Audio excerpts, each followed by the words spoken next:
ఆయుర్వేదం నందు వివరించబడిన భోజన నియమాలు. అన్నం పరబ్రహ్మ స్వరూపం, కావున నియమనిష్టలతో భోజనం చేయవలెను. ప్రస్తుత పరిస్థితుల్లో ఎటువంటి నియమ నిబంధనలు పాటించకుండా మనుషులు తమ ఇష్టానుసారం ప్రవర్తిస్తున్నారు. మనం చేసే ప్రతి పని కొన్ని నియమానుసారాల ప్రకారం చేసినప్పుడే ఆ పని సత్ఫలితాన్ని ఇస్తుంది. ఇటువంటి నియమనిబంధనలు మన పూర్వీకులు ఎంతో దూరదృష్టితో ఆలోచించి తమ అనుభవపూర్వకంగా కొన్ని ఏర్పరిచారు. వాటిని పాటించటం వలన మనకి మంచి ఆరోగ్యం, ఆయస్సు కలుగును. కొన్ని పురాతన గ్రంథాలు పరిశీలించి వాటిలో మీకు కొన్ని తెలియచేస్తున్నాను. భోజన నియమాలు. 1. భోజనం చేయటానికి ముందే స్నానం ఆచరించి దేవతార్చన చేసి మంచి మనసుతో మంగళకరమైన వస్తు దర్శనం చేయవలెను. సూర్యుడు, అగ్ని, గోవు మొదలగు మంగళకరం అయిన వాటిని దర్శించుకొనవలెను. ఆ తరువాత చల్లని నీటితో బాగుగా కాళ్ళు, చేతులు, ముఖం పరిశుభ్రం చేసుకుని తెల్లని వస్త్రం ధరించవలెను. ఎందుకనగా యోగశాస్త్రం నందు మనుషుని యొక్క శ్వాసగతి 12 అంగుళములు అనియు భోజనకాలం నందు మనుష్యుని యొక్క శ్వాసగతి 20 అంగుళములు అని తెలుపబడినది. అతిశ్వాస ఆయుఃక్షీణం.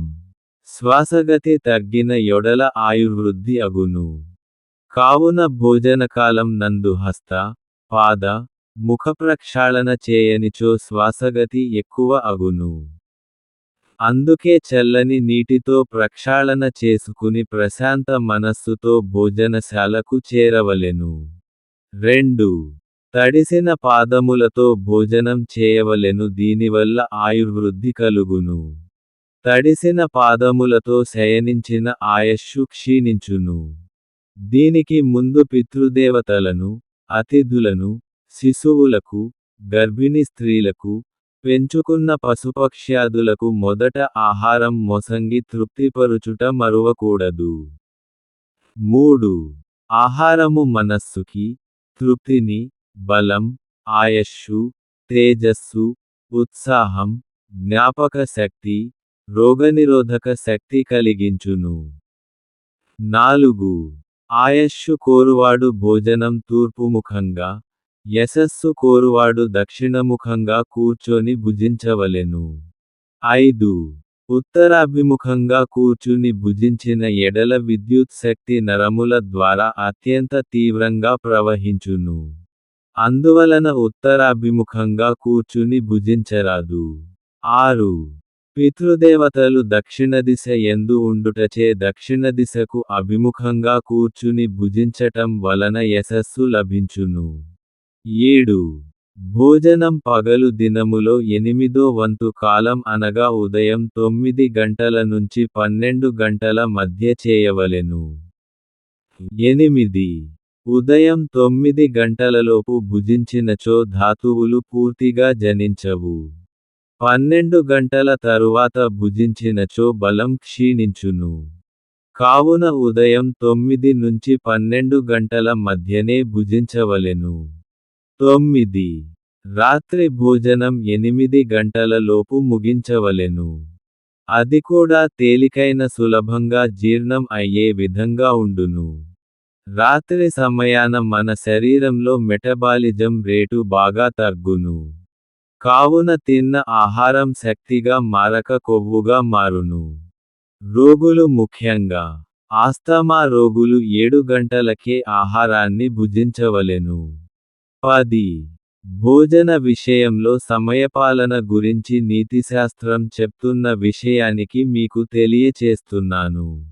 నీకోసం 100 మంది కాచుకుని కూర్చున్నను సమయం అయితే వారిని విడిచి భోజనం చేయాలి. 1000 మంది కూర్చున్నను వదిలి వెళ్ళి స్నానం చేయవలెను. 1,00,000 మంది వద్దన్నా వెళ్ళి దానం చెయ్యాలి. 1,00,00,000 మంది కాదన్నా వెళ్ళి భగవంతుడి ధ్యానం చేయాలి అన్నది నీతిశాస్త్రం వివరించింది. 11.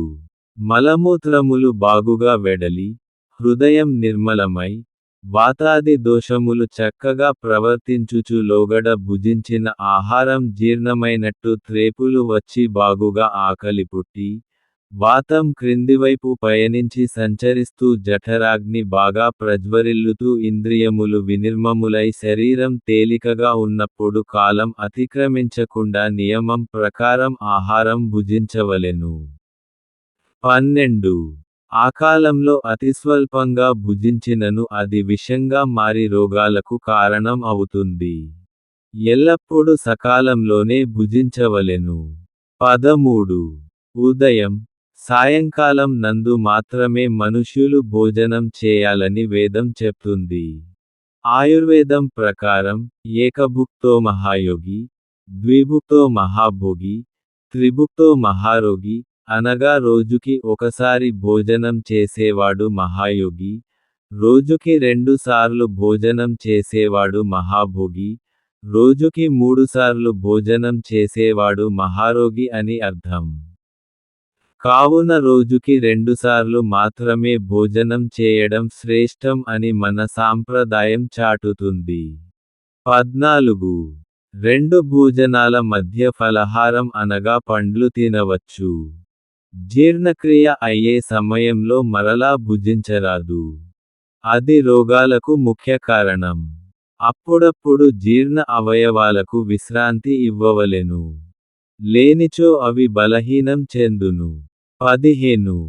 చిన్నపిల్లలకు అన్నకోసం పెరిగి ఉండదు కనుక వారు శరీరంకి కావలసిన ఆహారం ఒక్క మారు తీసుకొనలేరు.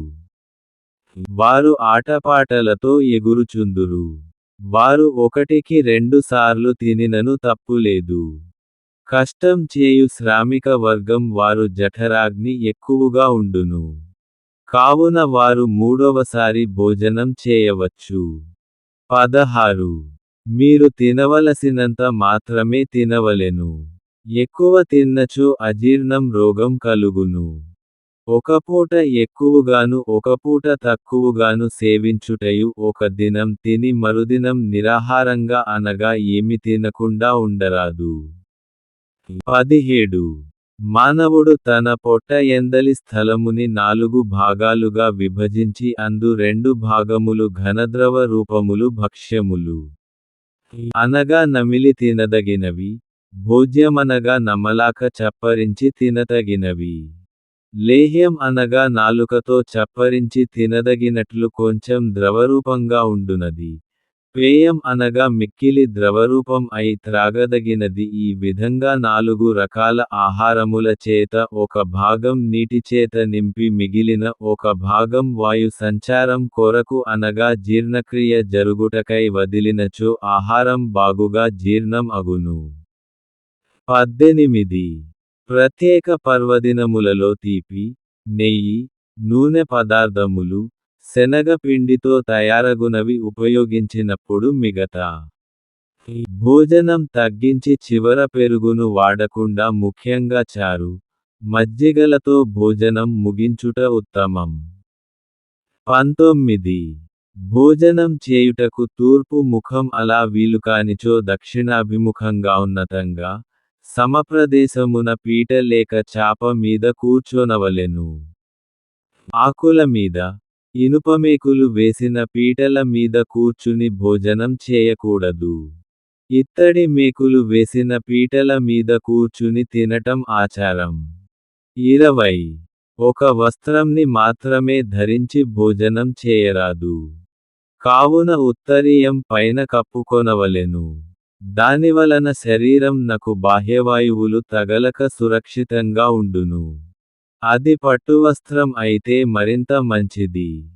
తలపాగా ధరించి భోజనం చేయరాదు. టేబుల్ మీద భోజనం శాస్త్ర విరుద్ధం. 21.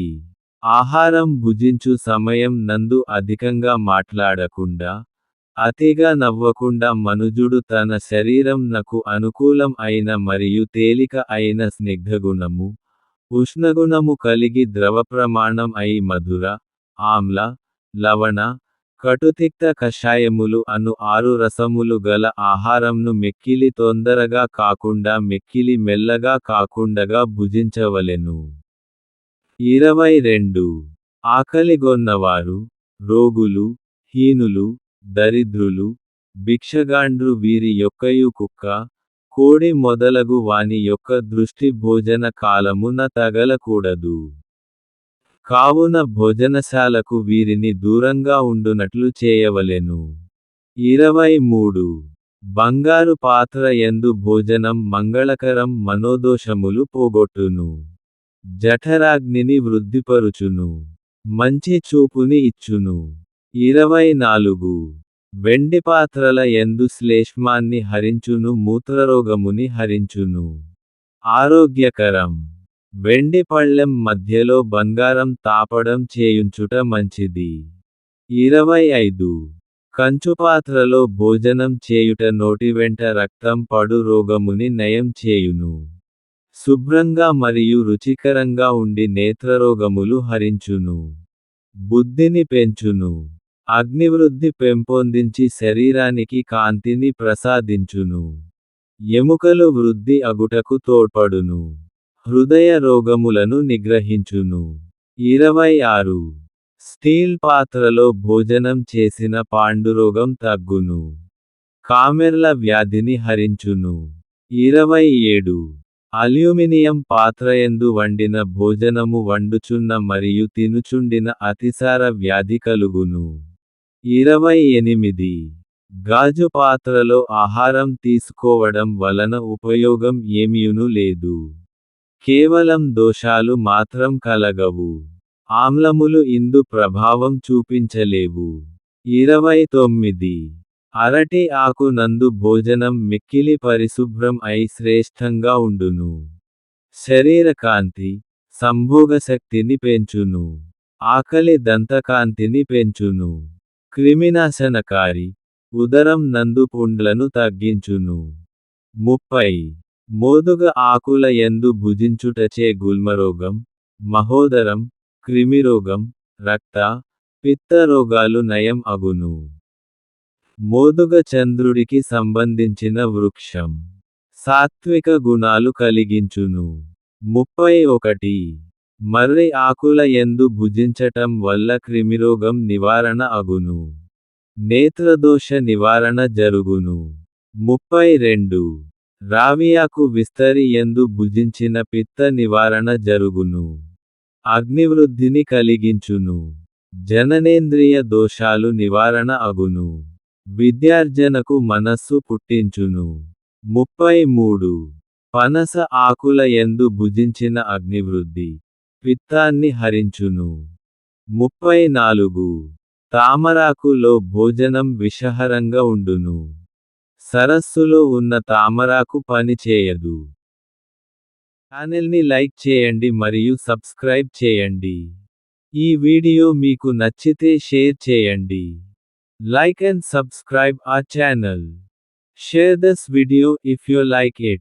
https://www.youtube.com/@myBCs333